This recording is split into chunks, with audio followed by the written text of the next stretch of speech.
The philosopher Aristotle once said the problem with philosophy is that it has no short term practical application, which means the only people that have time to study it are people with a lot of free time and a lot of leisure. I view this same mentality when it comes to literature.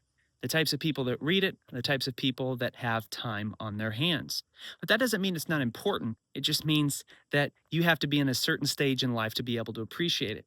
Early on in my reading, I was more interested in history. I was more interested in nonfiction because I was looking for a strategic edge in life, looking for practical wisdom that I could apply to my daily life.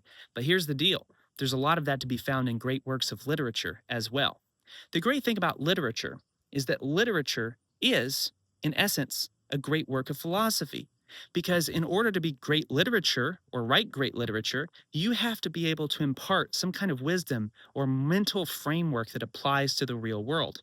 One of my favorite quotes is by Charles Bukowski when he comes out and says that to him, he views himself as a photographer of words, where he can capture moments like a photographer and share them in their truest, rawest form. Now, why are stories so important? Well, because in stories, we can share truths without being explicit about it. Jesus Christ did this, and it's why Thomas Jefferson would go compile a list of the teachings and philosophy of Jesus Christ. Why? Because at the end of the day, telling stories is how you can impart greater truths with people you know.